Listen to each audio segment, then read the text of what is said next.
Very good morning from আল। এখন time কটা হচ্ছে? এখন টাইম হচ্ছে 5:53। আর উঠে আমাদের যাচ্ছি হচ্ছে আল ভিউ পয়েন্টে। এই যে আমাদের হোমস্টে থেকে একটা ছোট্ট মতো সিঁড়ি উঠেছি, ওটা থেকে উঠে ওপরে উঠলেই হোমস্টেটা, এই ভিউ পয়েন্টটা দেখতে যাচ্ছি হচ্ছে সানরাইজ। এখন ওয়েদার ক্লিয়ার আছে, আর দেখা যাক কিরম দেখে। আর একটা জিনিস দেখাই, দেখো এগুলো সব আইস হয়ে আছে। ইফ ইউ সি,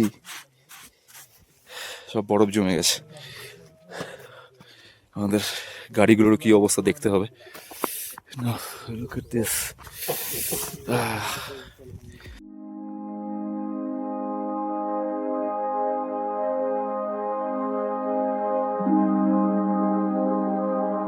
আল, নেপাল আরেকটা অসাধারণ, একেবারে ইউনিক জায়গা, যেখান থেকে চারিদিকে 360 ডিগ্রি শুধু হিমালয়।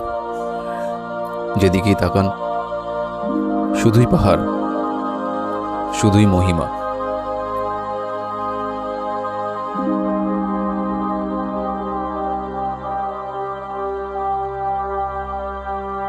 এখানকার সূর্যোদয় হয়তো কোনোদিন ভুলতে পারবো না। আলো ধীরে ধীরে ছড়িয়ে পড়ে, আর পাহাড়গুলো যেন জীবন্ত হয়ে ওঠে।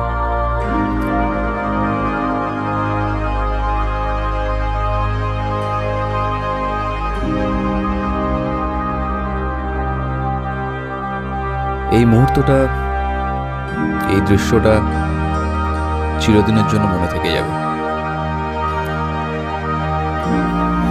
পুরো সাদা হয়ে আছে বরফ জমে, আর এদিকে আমাদের গাড়িগুলো রাখা ওইখানেও পুরোটা বরফ জমে আছে। এগুলোর ওপরে সাবধানে নামতে হবে। লুক এট দিস, পুরো টায়ারে বরফ জমে গেছে। এই যে ফার্স্ট টাইম এরকম এক্সপিরিয়েন্স। ওর কভার দেওয়া ছিল বলে গাড়িটা ঠেকে গেছে সমুর। আমাদের গাড়িগুলোর কি অবস্থা কে জানে, একটু দেখতে হবে গিয়ে। হ্যাঁ, লুক এট দিস,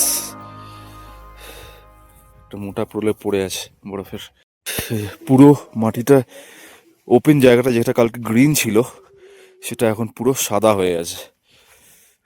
এখান দিয়ে উঠতে হবে, ওইখান দিয়ে ওঠার রিস্ক নিলাম না, কারণ ওখান দিয়ে উঠতে গেলে পা স্লিপ করছে।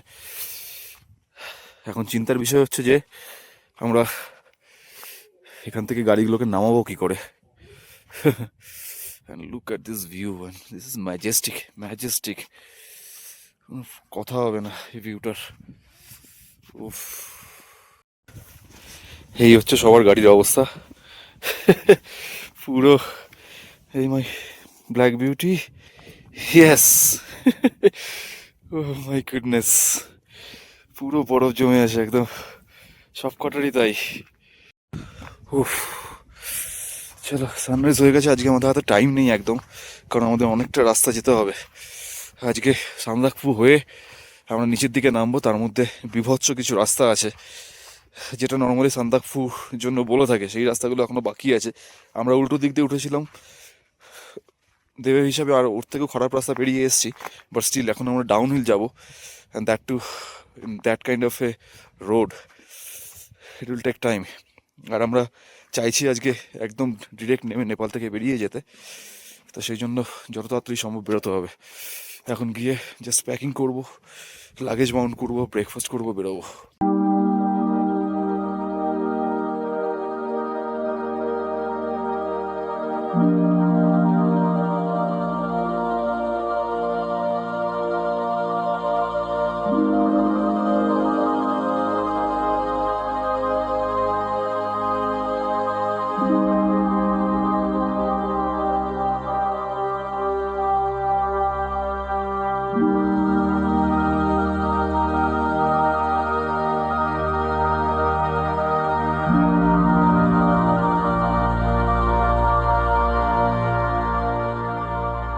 টাইম হচ্ছে কটা বাজে? 8টা। আমরা এখন এখান থেকে বেরোবো আর কি, সব হয়ে গেছে রেডি। 2-3টে গাড়ি আমরা নিচে নামিয়ে নিয়েছি, বাকি ওই উপর থেকে নামছে। তো আজকে এখন আল ছেড়ে আমরা বেরোচ্ছি টুয়ার্ড সান্দাকফু হয়ে তারপর আস্তে আস্তে নিচে নামতে শুরু করবো। কিন্তু এবার এই আজকের চরম রাস্তাগুলো বাকি আছে আর কি, সান্দাকফু অব্দি ওঠা, আবার তারপর সেখান থেকে কালিপকরি হয়ে বাকি রাস্তা নামা। খুবই খারাপ কন্ডিশন রাস্তা যা শুনলাম। তার মধ্যে সব থেকে বড় চাপ হচ্ছে যে কালকে রাত্রে যেরকম বললাম প্রচুর মানে ঠান্ডা ছিল, পুরো চারপাশে বরফ হয়ে আছে আর কি, ওই রাস্তার চারপাশে ঘাস পাশে মাটির উপরে বরফ জমে আছে, সেগুলোতে চাকা ফাঁকা স্কিড করার চান্স অনেক বেশি। জানি না কিভাবে কি হবে, তো দেখা যাক। আজকে খুব টাফ রাস্তা আছে, মোটামুটি ওই 30-35 কিলোমিটার মতো প্রচন্ড টাফ রাস্তা পাবো আমরা। অল রাইট, তো এবার বেরোচ্ছি আমরা, 8:11 বাজে স্টার্ট করছি।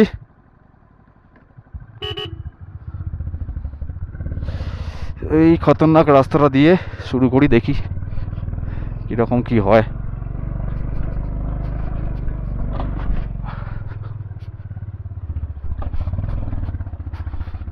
ও মাই গুডনেস, স্টার্ট হয়ে গেছে।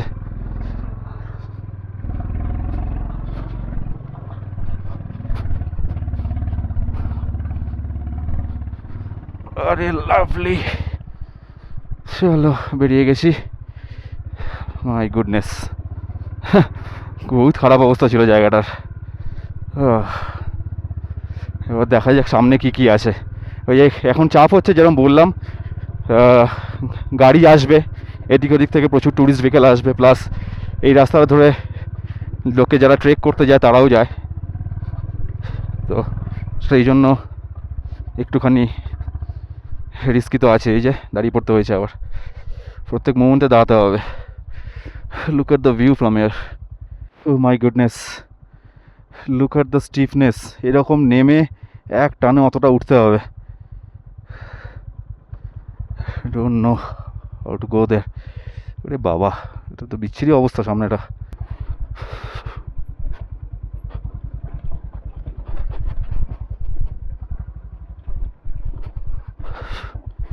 মাই গুডনেস, পড়েছি আরেকবার,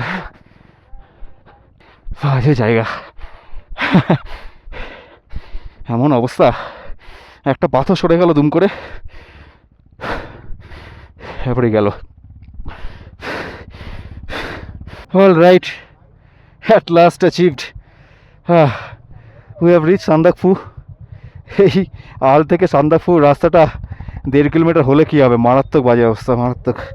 এরপরে এখনও অনেকটা নামার যে রাস্তাগুলো আছে সেগুলো তো বিশাল খারাপ আছেই শুনেছি। তো যাই হোক, সান্দাকফু পৌঁছে গেছি, যেটা এই ট্রিপের ছিল আর কি।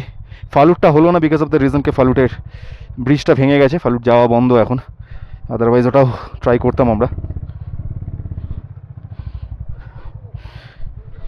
অল রাইট, তো যেরকম বললাম পৌঁছে গেছি হচ্ছে Sandakphu, at last we did, বাইকে করে সান্দাকফু।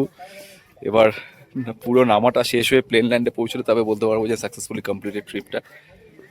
এখনও অনেক কিছু বাকি আছে, যেমন এখানে ওইটুকু রাস্তা আসার মধ্যে একবার পড়লাম আমি, এই নিয়ে 3টে ফল হলো আপাতত আমার। আর এই ফলটাতে একটু গাড়িটার বেশি ড্যামেজ হয়েছে, সাইলেন্সার পাইপটা একটু ড্যামেজ হয়েছে, ট্যাঙ্কটা ডান দিকে একটুখানি ডেন্ট হয়েছে। যাই হোক, পার্ট অফ রাইড, কী করা যাবে। এই পেছনে হচ্ছে আমার শেরপা চ্যালেট লজ, ওইখানে হচ্ছে হোটেল সানরাইজ, এই পাশে সান্দাকফু, এখান থেকে দার্জিলিং 58 কিলোমিটার, মানেভাঞ্জন 31 কিলোমিটার, আর বিকাইগঞ্জ 3 কিলোমিটার। এটা হচ্ছে ইন্ডিয়ার রাস্তা। এখান দিয়ে ইন্ডিয়া সাইড থেকে যে মানেভাঞ্জনের দিক থেকে যে গাড়িগুলো আসে সেগুলো আসে।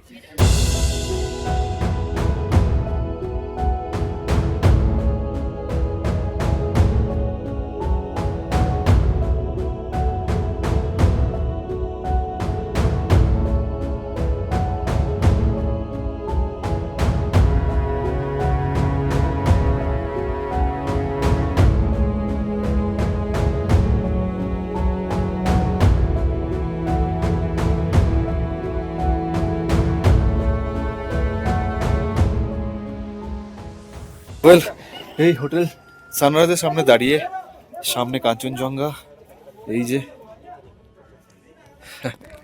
আর হাতে একটা কাপ কফি এক্ষুনি নেব। তো যাই হোক, উদ্দেশ্য এটাই বলার যে অ্যাট লাস্ট এসেছি, পড়েছি, ড্যামেজ হয়েছে, অনেক কিছু হয়েছে, সেটা হবেই এই ধরনের রাইডে, হয়তো আরও হয়তো পড়বো নামতে নামতে, but it's an achievement to me, seriously it's an achievement to me. আমি কোনোদিন জীবনে ভাবিনি যে এরকম ধরনের রাস্তায় আমার হাইনেসকে নিয়ে আমি উঠতে পারবো। অল রাইট, 9:22 বাজে, আমরা এখন সান্দাকফু থেকে বেরোচ্ছি, আবার নেপালের রাস্তা ধরেই বেরোবো আর কি। এখানটা প্রচণ্ড স্টিফ আর খারাপ রাস্তা আছে, তো দেখে শুনে নামতে হবে।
বাপরে বাপ,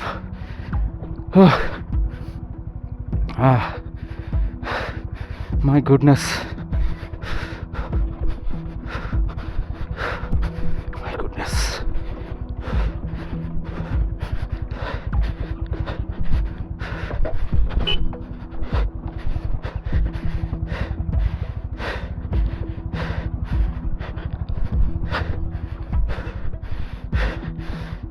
Look at the condition, boy. This is the most scariest road probably I've ever ridden. ওইখান থেকে নামছি আমরা, ওই যে শিল্পাচারের সানরাইজ, এই রাস্তাটা ধরে। So damn stiff man.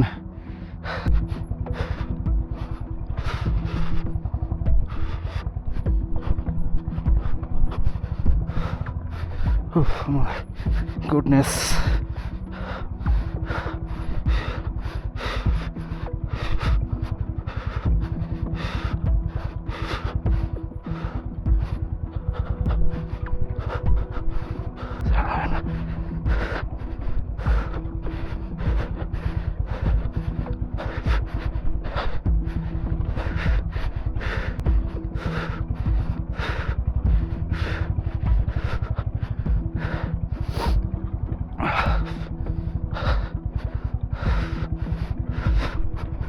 তো এটা হচ্ছে বিকে ভঞ্জন।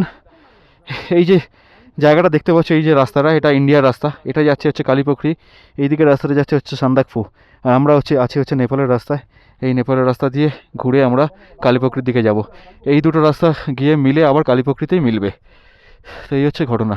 নেপালের রাস্তার অবস্থা খারাপ, ইন্ডিয়ার রাস্তা তাও ওই বোল্ডার ফোল্ডার ওইসব ফেলে ফেলা আছে। নেপালের রাস্তা এরপর থেকে দেখতে পাচ্ছি যে মাটির রাস্তায় রয়েছে, পুরোটা কাদা। Well, reached Kalipokhri. এই হচ্ছে কালীপুখরি, ইন্ডিয়া নেপালের বর্ডার। এই যে রাস্তাটা দেখছেন গেছে, এটা ইন্ডিয়ার রাস্তায় যে উঠছে সান্দাকফুর দিকে যাচ্ছে। এখানে চেকপোস্ট আছে ইয়ে করার জন্য। এটা ইন্ডিয়া নেপাল বর্ডার। আমরা নেপালের রাস্তা ধরে এসেছি, আবার এই নেপালের রাস্তাটা ধরে এসে আবার ওই ওখান দিয়ে উঠে চলে যাবো। আমরা এই রাস্তাটা ধরতে পারবো না, বিকজ এটা অ্যালাউড নয়। হল রাইট, অবশেষে সেই বিভীষিকা পেরিয়ে পিচের রাস্তায় পৌঁছেছি। এই পিচের রাস্তায় পড়েছি, তবে এটা পুরোপুরি পিচ নয়, কেমন একটা পাথর দেওয়া রয়েছে, একটু জোরে স্পিডে হলে স্কিড করে যেতে পারে। যাকগে, তাও মনে হচ্ছে না এক যুগ পরে ভালো রাস্তা দেখতে পেলাম আর কি। বাবা, এটা হচ্ছে মাবুর রাস্তা, আমরা এটা থেকে মাবু হয়ে বেরোবো। আচ্ছা, মাঝখানে একটুখানি খারাপ আছে, পুরোপুরি কাজ এখনও শেষ হয়নি। যাকগে, তাও কিছুটা হলেও তো ভালো পেয়েছি আমরা। কান্যামে হোটেল থেকে আমাদের বাকি লাগেজগুলোকে তুলবো প্যাকিং করে, তারপরে নেমে যাবো হচ্ছে ইয়ের দিকে, পানি ট্যাঙ্কির দিকে, যেখান থেকে ইন্ডিয়াতে ঢুকে যাব। ওই মাবু রোডটা ধরে আসছিলাম, যেখান থেকে দেখালাম যে আমরা ভালো রোডটা পেলাম, তারপর থেকে অনেকটা রাস্তা চলে এসেছি, আর পুরো রাস্তাটা ভালো। মাঝখানে একটা দুটো জায়গায় একটু ল্যান্ডস্লাইড হয়েছে, কিছু না, রাস্তা কোনো ক্ষতি হয়নি। কিন্তু সারপ্রাইজিংলি পুরো রাস্তাটা ফাঁকা, মানে আমরা ছাড়া রাস্তাটাতে না একটা কোনো গাড়ি নামার সঙ্গে নামছে, না কোনো গাড়ি ওপরে উঠছে। এবার এই যে এই রাস্তাটা যাওয়ার কথা, হয়তো এটা পুরোপুরি গিয়ে কমপ্লিট হয়নি, তো আমাদের গাইড যে বলছে এটা আবার একটা অন্য রাস্তা দিয়ে বাইপাস করাচ্ছে, এটাতেই বোধহয় প্রবাবলি আবার কিছুটা অফরোডিং হবে, সেটাই বলেছিল। কাহানি আবি খতম নেই এ দোস্ত, Nepal is next level man, Sandakphu আর নেপাল নেক্সট লেভেল। তবে মাবুর যে রোডটা দিয়ে এলাম, ওটা দিয়ে গেলে ইলামের রাস্তার থেকে প্রায় 28 কিলোমিটার্স মতো কম। Just a piece of information, যদি কেউ ইলাম দিয়ে বেরোতে চায়, তার থেকে এই রাস্তা দিয়ে গেলে 28 কিলোমিটার্স মতো কম পড়ে। হাই অল্টিটিউড থেকে লো অল্টিটিউডে নেমে এসে আমাদের অফরোডিং শেষ হলো না, লেভেলের অফরোডিং চলছে পুরো। মানে হ্যাঁ, এটা ঠিক যে সান্দাকফু করে আসার পরে এইগুলো হয়তো অতটা টাফ লাগছে না।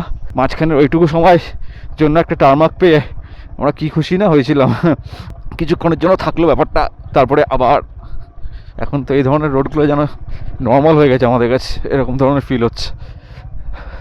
আর এরা দেখো লোকাল গাইডরা, এটা এতটাই হ্যাবিচুয়েট, কি গাড়ি কি কন্ডিশন, টায়ারের কন্ডিশন কি, ডাজন্ট ম্যাটার। ওই যে 500টা নিয়ে যাচ্ছে আমাদের শিল্পা দাজু, ওই গাড়িটার টায়ারে কোনো গ্রুভ নেই, ঠিক আছে, অলমোস্ট ফ্ল্যাট, পেছনের টায়ারটার অ্যালাইনমেন্ট ঠিক নেই, বিয়ারিং ঠিক নেই, এরম হচ্ছে। তাই নিয়ে সান্দাকফু আল চালাতে সব জায়গায় করে চলে এলো, আর আমরা হাজারখানেক খরচা করে টায়ার চেঞ্জ, ক্লাচ পেন্ট, সব কিছু করে তারপরে কিছু কিছু জায়গাতে উঠতে পারছি না। হয় মা, দেখো কাণ্ড, এই অবস্থা।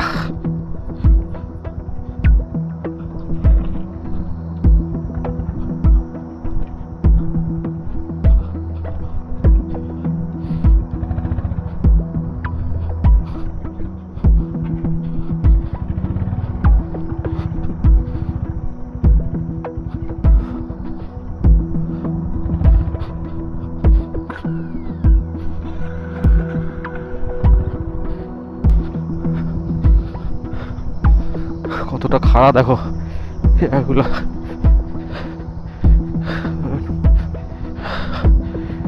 My goodness man.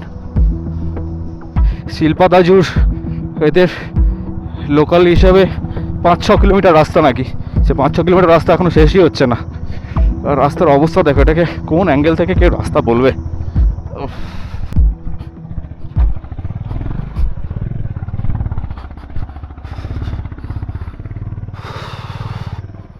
রাইট, তো এই হচ্ছে আমাদের সান্দাকফুর রাস্তাটা শেষ। এই যে এখানে যাওয়ার সময় দেখেছিলাম এই রাস্তাটা, যেখান থেকে ইলাম থেকে বেরো, এখান থেকে সান্দাকফুর 37 কিলোমিটার। অলরাইট, তো আমরা এখন আছি হচ্ছে মাবু বলে একটা রেস্টুরেন্টে আর কি, এখানে মোমো খেলাম। আর প্রপার লাঞ্চ বলতে ওটাই, যেরকম বললাম, এখানে খেয়ে নিলাম। এবার এখান থেকে বেরোবো, এখান থেকে প্রায় 35 কিলোমিটার মতো দূর আছে হচ্ছে কান্যাম, আমাদের হোটেলটা। সেখান থেকে তাড়াতাড়ি করে লাগেজ তুলে প্যাকিং করে যতটা সম্ভব তাড়াতাড়ি বেরোবো। অলরাইট, টাইম হচ্ছে 2:53 আর আমরা বেরোচ্ছি। রাইট, টাইম হচ্ছে 4:39 আর আমরা চলে এসেছি এই আমাদের কান্যামের হোটেল, যেখানে ছিলাম ফার্স্ট ডেতে দেখিয়েছিলাম। ভালোই টেনেছি আমরা, খুব সুন্দর টানলাম ওখান থেকে, ইলামের ওখান থেকে। এবার জাস্ট লাগেজ যেটুকু পড়ে আছে সেটুকু, সবার ব্যাগ খুলতে হবে না, 2-3 জনের লাগেজ রয়েছে, এক্সট্রা লাগেজ, সেগুলোকে প্যাক করে আমরা নামতে শুরু করবো হচ্ছে টুয়ার্ডস পানি ট্যাঙ্কি, মানে প্লেন ল্যান্ডের দিকে। তারপর বর্ডার ক্রস করে ইন্ডিয়াতে ঢুকবো। রাইট, তো আমরা মালপত্র নিয়ে বেরিয়ে পড়েছি, একটু চা ফা খেলাম ওখান থেকে। এখন টাইম হচ্ছে 5:19। So bye bye Kanyam. এই যে কান্যাম, এখানে দাঁড়িয়ে আমরা ছবি তুলতে এসেছিলাম, কিন্তু ফগের জন্য কিচ্ছু দেখতে পাইনি তখন। বর্ডার নাকি 7টার সময় বন্ধ হয়ে যায়, এখানকার হোটেলের লোকটাই বললো। তো আমরা ট্রাই করবো যত তাড়াতাড়ি সম্ভব ওখানে পৌঁছে যাওয়া, কারণ ওখানটা একটুখানি তো জ্যাম হবে।